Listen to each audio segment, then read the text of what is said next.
नमस्कार, जोहार। चलिए जानते हैं झारखंड की ताजा खबरों को, लेकिन उससे पहले अगर आपने अभी तक इस चैनल को सब्सक्राइब नहीं किया तो सब्सक्राइब कर लें, जिससे कि आपको झारखंड की ताजा खबर रोजाना मिलती रहे। सबसे पहले खबर, राज्य में मतदाता जागरूकता के लिए चला अभियान, 10,000 लोगों ने मिलकर दिया संदेश। बता दें कि डीसी लगा रहे रात्रि चौपाल। 20 मई को होने वाले चतरा लोकसभा चुनाव में मतदान प्रतिशत में बढ़ोतरी के लिए जिला प्रशासन लगातार प्रयास कर रहा और जिला निर्वाचन पदाधिकारी सह उपायुक्त रमेश घोलप के नेतृत्व में जिला प्रशासन के अधिकारी स्वीप कार्यक्रम के तहत लगातार लोगों को मतदान के प्रति जागरूक करने में जुटे हैं और जिला मुख्यालय से लेकर घोर नक्सल प्रभावित इलाकों तक रात्रि चौपाल मेहंदी प्रतियोगिता, साइकिल रैली के अलावा डोर टू डोर अधिकारी पहुंचकर लोगों को लोकतांत्रिक महापर्व में अपने सकारात्मक भागीदारी सुनिश्चित करने को लेकर प्रेरित कर रहे।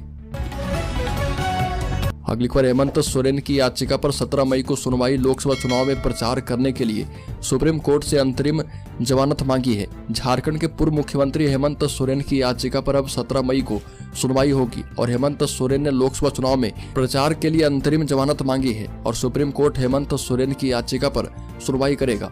हेमंत सोरेन ने इस याचिका में झारखंड हाईकोर्ट के उस आदेश को चुनौती दी है जिसमें उनकी गिरफ्तारी को सही ठहरा दिया गया है। न्यायमूर्ति संजीव खन्ना और न्यायमूर्ति दीपांकर दत्ता की पीठ ने हेमंत सोरेन की याचिका पर सुनवाई की है और अब इसी मामले में सुप्रीम कोर्ट सुनवाई करेगा।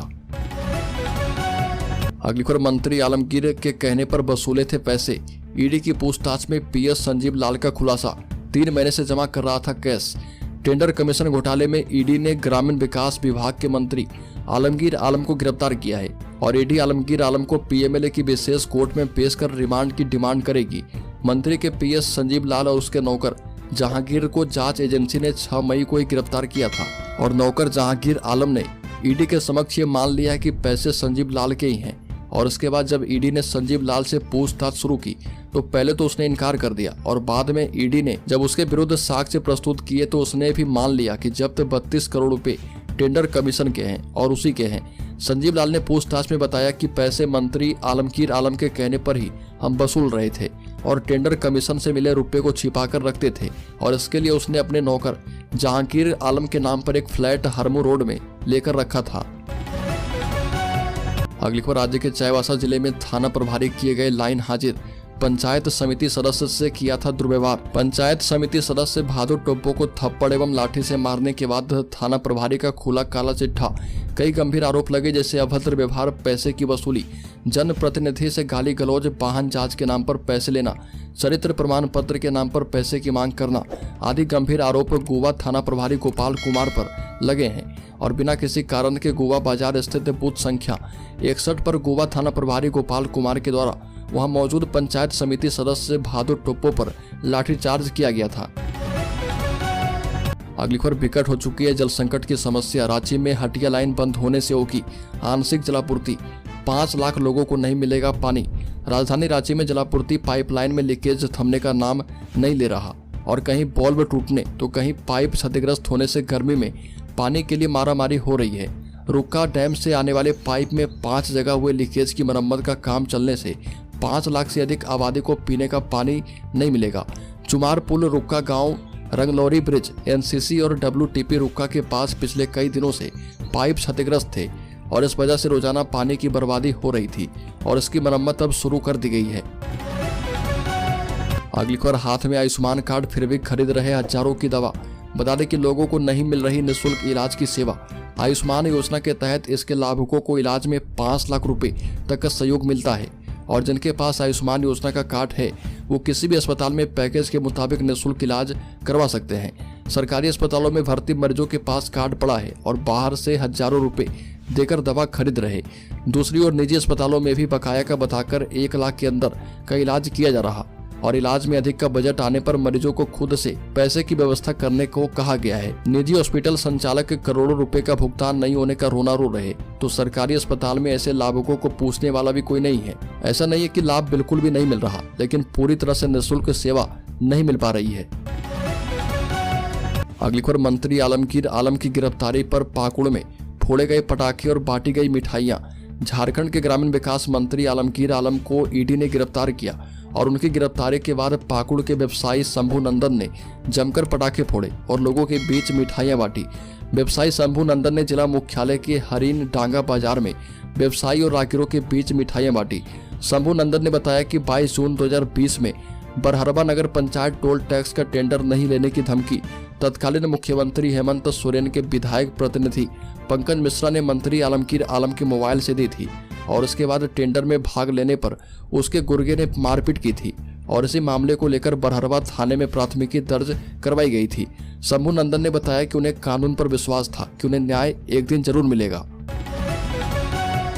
अगली खबर कोडरमा के पिपचो पावर हाउस ग्राउंड में पहुंचे तेजस्वी यादव ने कहा कि लालू जी को अन्नपूर्णा देवी ने धोखा दिया।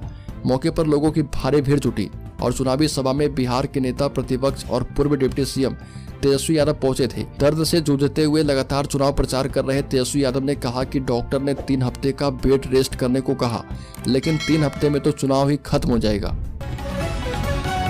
अगली खबर आलमगीर आलम के गले की फांस बना रिश्वतखोर इंजीनियर के खिलाफ जांच। एसीबी जमशेदपुर में दर्ज हुई थी एफआईआर। महज 10,000 रुपए की रिश्वत लेते गिरफ्तार पथ निर्माण विभाग जमशेदपुर के कनीय अभियंता सुरेश प्रसाद वर्मा की गिरफ्तारी का मामला अब मंत्री आलमगीर आलम की गिरफ्तारी तक पहुंच चुका है। एसीबी जमशेदपुर में 13 नवंबर 2019 को दर्ज कांड में एसीबी जमशेदपुर ने कोर्ट में 11 जनवरी 2020 को पथ निर्माण विभाग के तत्कालीन कनीय अभियंता सुरेश प्रसाद वर्मा एवं वीरेंद्र राम के रिश्तेदार आलोक रंजन पर फाइनल रिपोर्ट दाखिल कर दी थी और इसके आधार पर ही ईडी ने 17 सितंबर 2020 को ECIR किया था और इसके बाद ईडी ने टेंडर कमीशन घोटाले का बड़ा मामला पकड़ा था। अगली खबर राज्य के गोड्डा जिले में कपड़ा व्यवसायी के घर चोरी के मामले का खुलासा। 4 शातिर चोर गिरफ्तार। बता दें कि गोड्डा शहर के रेडीमेड कपड़ों के व्यापारी के आवास पर बीते महीने लाखों की चोरी के मामले में पुलिस ने 4 शातिर चोरों को गिरफ्तार किया है।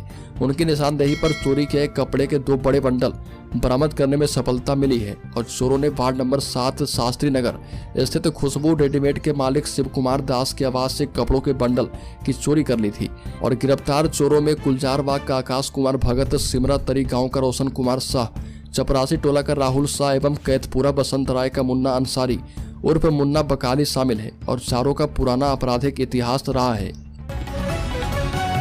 अगली खबर धनबाद में एक दिन में 3 से 4 घरों को निशाना बनाया जा रहा। 3 महीने में घटी चोरी की 315 घटनाएं। धनबाद में इन दिनों चोरी की घटनाएं बढ़ती जा रही है। एक दिन में 3 से 4 घरों को निशाना बनाया जा रहा। लगभग हर दिन चोरियां हो रही और शहर में चोर दुकानों और घरों को निशाना बनाते हैं। पुलिस को अपराधी को पकड़ने में सफलता नहीं मिल रही। हालत यह है कि चोरों में पुलिस प्रशासन का भी खौफ नहीं है और चोरों ने रणधीर वर्मा चौक के पास रहने वाली होमगार्ड जवान आयशा खातून के घर को भी निशाना बनाया और दिन दहाड़े घर से सामान ले गए। झारखंड पुलिस के आंकड़े के मुताबिक जनवरी से मार्च महीने तक 3 महीने में धनबाद में चोरी के कुल 315 घटनाएं सामने आई और घर में चोरी के 74 मामले सामने आए। अगली खबर झारखंड के गुमला जिले में शादी से लौट रही मासूम बच्ची से गैंगरेप। 6 में से 3 आरोपी नाबालिग। झारखंड के गुमला जिले में नाबालिग बच्ची से गैंगरेप का मामला सामने आया और एक शादी समारोह में 12 साल की लड़की शामिल होने पहुंची थी और नाबालिग बच्ची जब देर रात अपनी सहेली के गांव लौट रही थी, इसी दौरान पास के गांव के रहने वाले 6 युवकों ने उसके साथ डरा धमकाकर गैंगरेप जैसी घिनौनी वारदात को अंजाम दिया और गैंगरेप के बाद आरोपी युवकों ने पीड़िता को जान से मारने की धमकी दी। पीड़ित के परिजनों ने तुरंत ही बिशनपुर थाने में रिपोर्ट लिखवाई है और मामले में गंभीरता दिखाते हुए बिशनपुर थाने की पुलिस ने त्वरित कार्रवाई की और घटना के महज कुछ घंटे के अंदर ही वारदात में शामिल 6 युवकों को हिरासत में लिया गया है।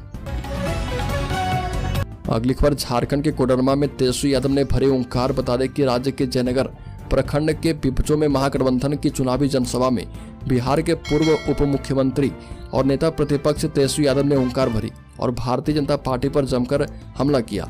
साथ ही कहा कि बीते 10 वर्षों में देश विनाश के पथ पर अग्रसर हो चुका है। विकास कोसों दूर दूर तक नजर नहीं आते। आने वाले दिनों में यदि पुनः नरेंद्र मोदी सत्ता में पहुंचेंगे तो देश को रसातल में लेकर जाएंगे। और तेजस्वी यादव ने कहा कि मोदी समस्त सरकारी कंपनियों को निजी हाथों में देकर देश के युवाओं को बेरोजगार कर रहे और भारत के युवा देश के अन्य क्षेत्र में भटक रहे और झारखंड में रोजगार के अवसर नहीं मिलते हैं। अगली खबर अग्निशमन वाहन की सेवा लेने वालों को देने होंगे 5,000 रुपये शुल्क। बता दें कि झारखंड अग्निशमन सेवा विभाग की ओर से अग्निशमन वाहन दलों की प्रतिनियुक्ति विभिन्न संस्थान एवं प्रतिष्ठानों में अग्नि सुरक्षा एवं बचाव कार्य के आवेदन के आलोक में नए सिरे से शुल्क वसूली निर्धारित किया गया है और गृह रक्षा वाहिनी एवं अग्निशमन सेवा के महानिदेशक सह महासमादेष्टा ने इसके लिए जिला को पत्र भेजा है और पत्र के माध्यम से बताया गया कि वाटर टेंडर सहित फोम टेंडर एवं वाटर वाउचर प्रति 6 घंटे के लिए 5,000 रुपये दें होंगे और वहीं पंपिंग कार्रवाई के लिए 1,000 रुपये एवं खपत किए गए फोम के लिए प्रति लीटर 200 रुपये शुल्क देने होंगे। अगली खबर, बाबूलाल मरांडी ने कहा कि सो गया है पूरा विपक्ष और फिर से बनेगी मोदी की सरकार। झारखंड में सभी 14 लोकसभा संसदीय क्षेत्र में चुनाव का एक तरफा माहौल है। सभी सीट पर भाजपा मजबूती से चुनाव लड़ रही है और फिर तीसरी बार मोदी की सरकार बनेगी। उक्त बातें भाजपा के प्रदेश अध्यक्ष बाबूलाल मरांडी ने जमुआ में पत्रकारों से कही और कहा कि विपक्ष नेता बेहन हो चुका है और सो गया है, जबकि देश के पीएम मोदी में जनता के आग्रह पर लगातार झारखंड आ रहे और आम जनों को समुचित लाभ दिलवाने का कार्य कर रहे। अगली खबर, आलमगीर आलम की गिरफ्तारी से बैकफुट पर आ चुकी है कांग्रेस। एक बड़े नुकसान का डर है। बता दें कि जानकारों की माने तो एक तरफ आलमगीर की गिरफ्तारी से अल्पसंख्यकों में सहानुभूति की लहर पैदा हो सकती है और इसका फायदा इंडिया गठबंधन को मिल सकता है। दूसरी तरफ लोगों का मानना है कि आलमगीर आलम के करीबी के यहाँ से करोड़ों की कैश बरामदगी के कारण दांव उल्टा पड़ सकता है और इससे बड़ा नुकसान हो सकता है। दूसरी ओर कैश बरामदगी के बाद से ही कांग्रेस ने आलमगीर आलम से दूरी बना ली थी और झारखंड में राहुल गांधी की चुनावी सभाओं में आलमगीर आलम को नहीं बुलाया जाना इसका प्रमाण है। अगली खबर, ट्रैफिक संभालने के लिए 15 जून के बाद 600 होमगार्ड जवान रांची ट्रैफिक व्यवस्था में तैनात होंगे। रांची शहर की ट्रैफिक व्यवस्था को सुधारने के लिए राज्य सरकार ने 600 होमगार्ड जवानों को सड़क पर तैनात करने का निर्णय किया। इस पर गृह विभाग की हरी झंडी मिल गई है और सरकार की ओर से अपर महाधिवक्ता सचिन कुमार और अधिवक्ता गौरव कुमार ने हाईकोर्ट में शपथ पत्र के माध्यम से बताया कि शहर की ट्रैफिक व्यवस्था को संभालने के लिए 600 होमगार्ड जवानों को लगाया जाएगा, क्योंकि रांची शहर में 900 ट्रैफिक जवान की आवश्यकता है, लेकिन वर्तमान में 350 ट्रैफिक पुलिस जवान रांची शहर की ट्रैफिक व्यवस्था को संभाले हुए हैं। अगली खबर, झारखंड के शेयर होल्डर्स इन्वेस्टर्स के लिए बड़ी खबर। बता दें कि महिंद्रा एंड महिंद्रा से लेकर बर्जर पेंट्स तक इन 10 शेयर पर निवेशक रखे नजर। Mahindra and Mahindra, GAIL India, Vodafone Idea, Biocon, Container Corporation of India, Crompton Greaves Consumer Electricals, Endurance Technologies, Hindustan Aeronautics, Infibeam Avenues, Krishna Institute of Medical Sciences, Info Edge, Texmaco Rail and Engineering, Triveni Turbine और Wonderla holidays, ये सभी कंपनियां अपने मार्च तिमाही के नतीजे जारी करेगी।